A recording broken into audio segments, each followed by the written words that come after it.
Hi everyone, I'm Cendril. Welcome back to Let's Play Command & Conquer Red Alert 3. Advanced Tactics. An overview of advanced combat tactics, including alternate stances, move commands, and much more. Once you've grasped the basics, here's your next stop. So let's learn some advanced tactics, thanks to our, of course, 3 tutorial tanks, I guess you could say. Back for more then, Commander. In this particular lesson, we'll be going over some of the more advanced play mechanics that will separate the men from the boys. From earlier lessons, you should be aware of the Allied spy and some of his capabilities by now. Spies can disguise themselves as enemy units.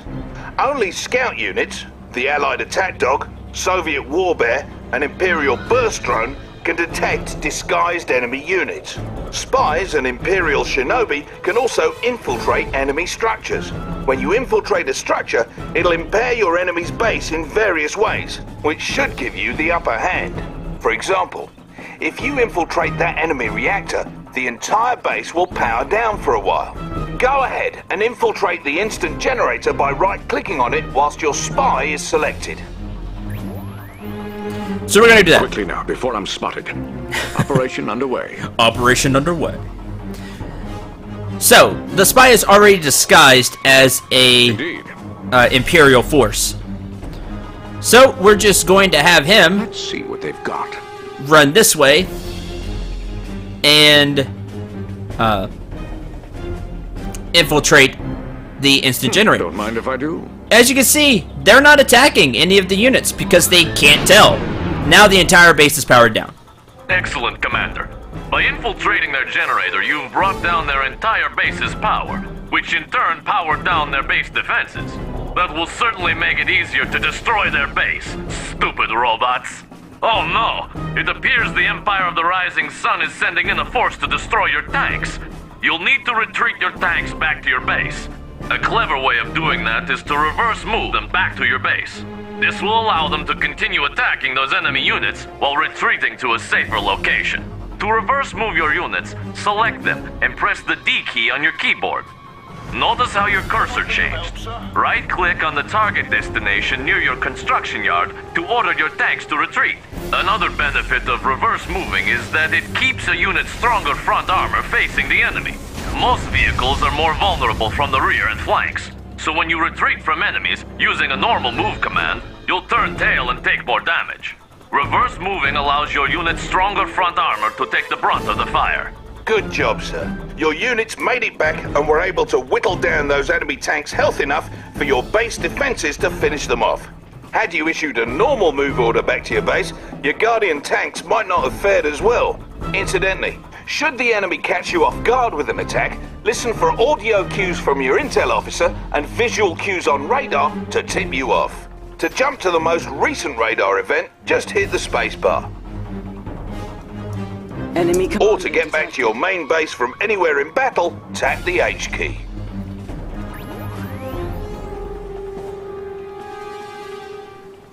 Oh, pants! It looks like the Empire is sending another attack wave, but this time they've come at us with infantry. Your base defenses are strong against infantry, but with that many of the blighters, I don't think it's going to be enough. So, a good way to dispatch large quantities of infantry is to crush them with vehicles. Not all vehicles can crush infantry, so it's good to familiarize yourself with the ones that can. Small vehicles like your IFVs and Riptides are examples of vehicles that can't crush. On the other hand, larger vehicles like Guardian tanks and assault destroyers can crush a man like so many potato crisps. What's more, some of the largest vehicles in Red Alert 3 are big enough to crush other, smaller vehicles. Anyhow, let's crush those robots. Wait! You may wish to assign your tanks to a control group first. This is an important way of managing your forces. To assign units to a control group, select them, then hold the control key and press a number key. Do this now, please. What can we do for you, sir? Good. You may now select those units at any time by pressing the corresponding number key. You can also jump to the group by double tapping the key. Now please proceed with crushing my robots. Thought you'd never ask. To crush enemy infantry, select your Guardian tanks and issue a move order behind the enemy infantry. You can also issue a force move command using the G hotkey or using the Advanced Commands tab near the bottom of the screen. Issue a move command to the designated location with your tanks now. Capital. Seeing as how that Rising Sun base seems intent on taking us down, let's go over some ways to get your units to protect your base without being drawn out by the enemy. All of your units can be set to different stances, which affect their behavior. All units start off in guard stance, meaning they will auto-acquire enemies that come within their attack range and pursue them for a short distance if they try to flee. Once the dust settles, your units will return to their original positions. We need to have some of our units on defense for our base, but not pursue our enemies. To do this, we need to put them into hold ground stance. First, select one or more of your tanks. Now click on the Advanced Commands panel in the bottom right of your screen next to the unit portrait. As you can see, this panel reveals some additional controls for your units. Select the Hold Ground button to change your unit's stance. Simple as that, you've just changed your unit's stance. Keep in mind that no matter what stance your units are in, any orders you issue will always be followed. Stances will only affect how units behave when not under your direct control. Now, take 3 Guardian tanks, not counting our field instructor, and move 1 to each of the designated locations and put them into a hold ground stance. Okay, let's do that. We're on it, sir. So we'll put Of one course, here sir. and put in a hold ground stance. You can also do Alt-D to Guardian tank. We'll be on our SPA change here. it to the hold ground stance Gentlemen, let's move. just via buttons. Perfect. What say we also set up some base defenses? Each faction has a couple of its own base defenses. The Allies have multi-gunner turrets, for example. Select the Support Structures tab in the sidebar, build a multi-gunner turret, and place it near your tanks. Alright, multi-gunner turrets. 800 cash, 25 energy, 20 seconds to build. All-purpose defense systems whose weapon changes if an infantry unit is ordered inside. It's just like the multi-gunner IFV, except as a turret.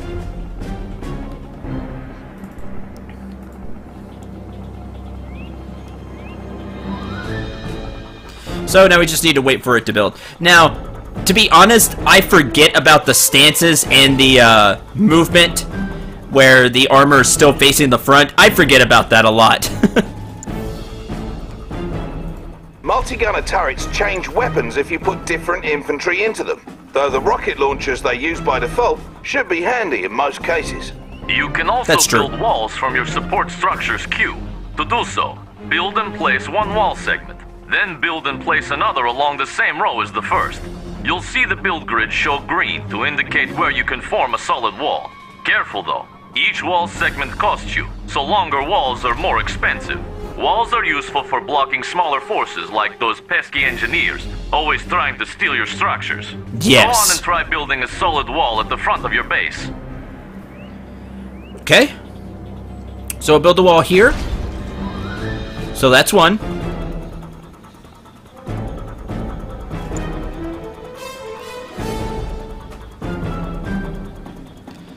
The two are connected. Now I haven't done this in a while. Capital. Now if the Rising Sun attacks, we'll have some extra defenses waiting for them that they won't be able to draw away from our base. And here they come.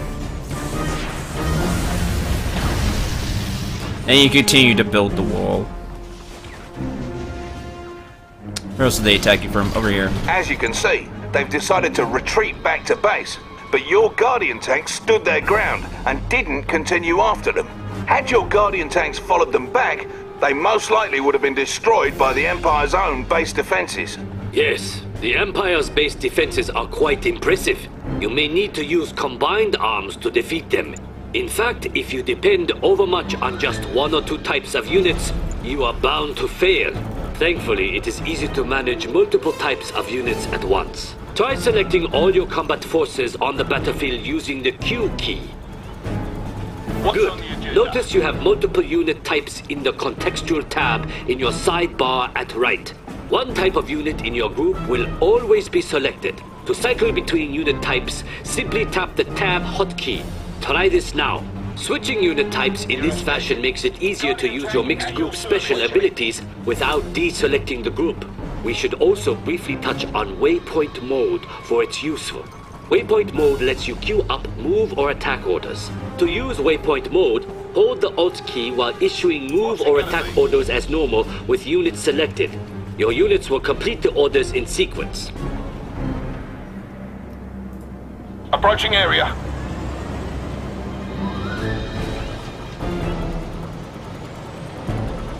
Now, earlier we had mentioned how directional armor comes into play during battles. Another type of armor bonus your units can receive comes from an automatic reaction to enemy fire called suppression.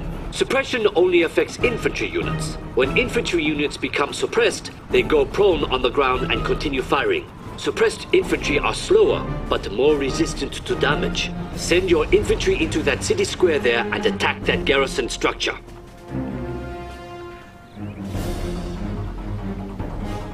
Sup? Here we come. Like so.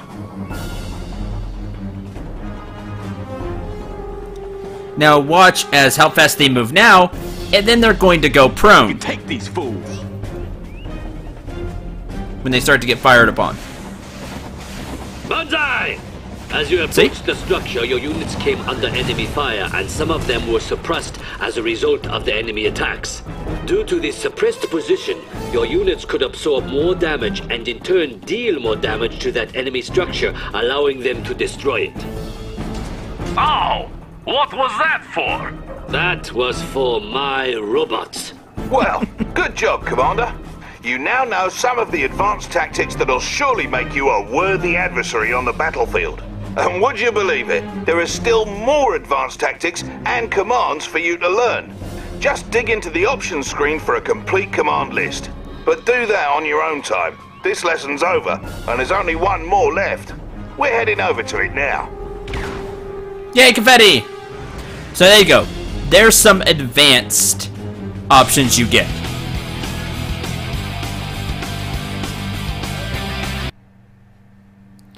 Your co-commander. An overview of how to collaborate with a co-commander who will be supporting you in the campaign.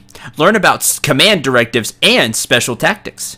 And this will end our tutorial section. And then we can start getting into the campaign, which will be a lot of fun. About advanced tactics, I forget a lot of them, to be honest. So that's why I said we're going to have a lot of fun with this playthrough, but it's not going to be... I'm not going to be great at it. Just because I don't know a lot of those advanced tactics, or I forget about using them when there's a lot of stuff going on. That's why I said RTSs are not my strong point. I'm decent at them, but far from great. But we're going to have a lot of fun. Alright, time for our last lesson. Finally, the last lesson. Feels good to be almost finished, eh, Commander? Let's get started. In this lesson, you'll learn how to work with your co-commander to help achieve victory on the battlefield. You'll be working with a co-commander throughout the campaigns in Red Alert 3. You can fight alongside a friend, or if you don't have any friends, the game will provide one for you. No matter which campaign you're playing, your co-commander's forces will always be green. In general, you can expect your co-commander to do a halfway decent job of fending for him or herself or helping you out. But just in case, we've set up a handy-dandy interface for you to issue specific directives to your partner. In the upper left hand of your screen is the co-commander monitor. Unfortunately, this won't let you control your real friends, but it's useful when fighting alongside one of the game's co-commanders. Now, let's go over all the functions. You know, First and Hammer foremost, Tank, you there's changed. a handsome image of your co-commander to remind you who you're fighting alongside. For this tutorial, you'll be fighting alongside the fresh-faced Soviet commander Oleg. Commander, Comrade Oleg here. I trust you are enjoying the banality of this training lesson. Hurry up and learn what you need to, so we can get to the real thing.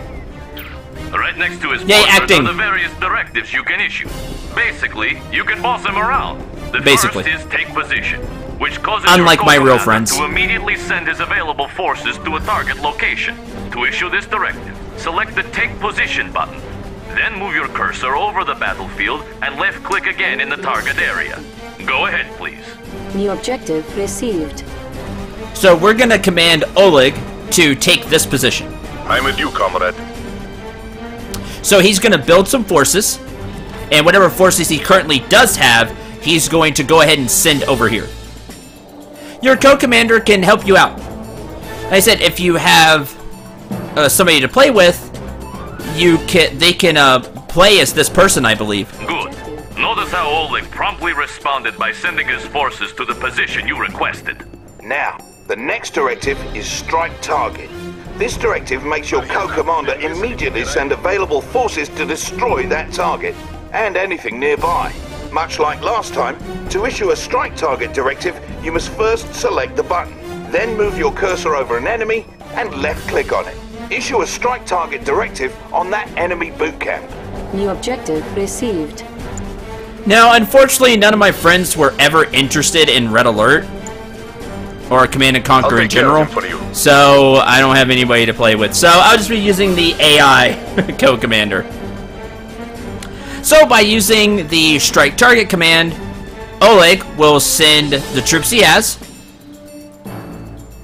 to hit this boot camp. They can be useful. This is a flak trooper, by the way. These are. Flak troopers are good against air the units and Objective armor. complete. They have That is how we do it in anti-armor and Russia. air rockets. Notice how Oleg immediately responded with his forces. Another option is to use the Plan Attack Directive. This directive makes your co-commander build a good-sized force to eliminate any enemy units in the target area, as well as any enemies encountered along the way. As with the others, to issue a Plan Attack Directive, just select the button, then select the target enemy or location on the battlefield. Go ahead and use Plan Attack on the other side of that valley. Alright. Plan attack. Here. I'll see you there, yes?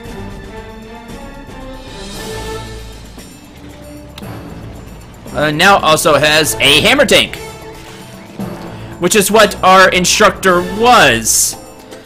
He decided to get an upgrade into the Apocalypse tank, but we'll go over all of that later. Guess he got tired of getting picked on.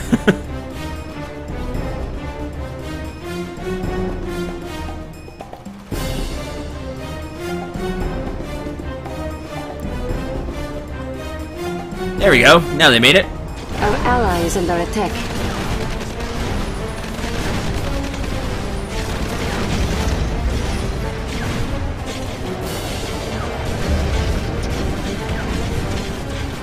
See that?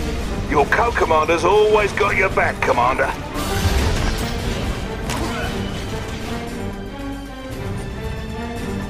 Lastly, let's go over the Keep Command Directive.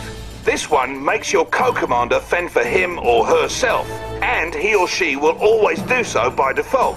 Unlike the other directives, this one does not require you to select a target, and may be used to cancel the other directives. To issue this directive, simply select the Keep Command button. Now then, we have one final type of directive to review. Enemy base detected. During the course of some missions, you will come across what we call co-commander strikes. These are situational tactics your co-commander will use when given the signal. Notice how one has just appeared on the battlefield. Co-commander strikes may appear anywhere, anytime during a mission, and it's yours to decide how best to use them. Let us examine that co-commander strike more closely. To give your co-commander the signal to execute the strike, select it. This brings up a window explaining the strike. To confirm the tactic, select the Execute button. Go ahead and give your co-commander the signal now. So this box will explain what the co-commander is going to do.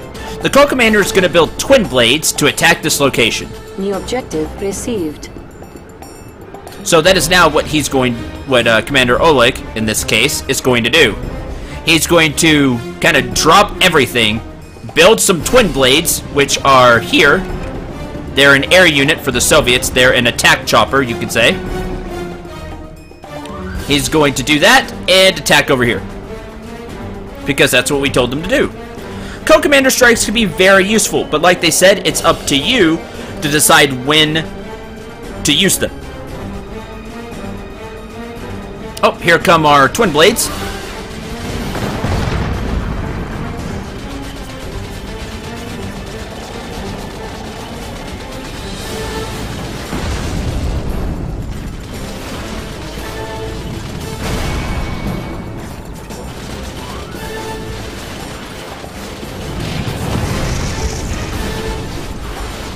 On that note, great job, Commander. You now have the know-how to work with your co-commander.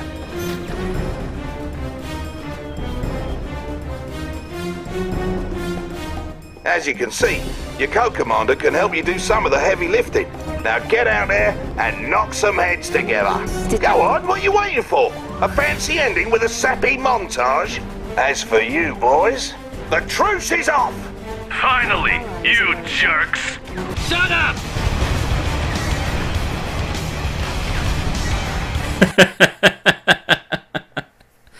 And there ends your tutorial, with the tanks ending their truce and fighting each other. So, I'm going to actually end this episode here. It's going to be a shorter episode, but we're through with the tutorial. Next time, we will begin the first campaign, which will be the Soviet one.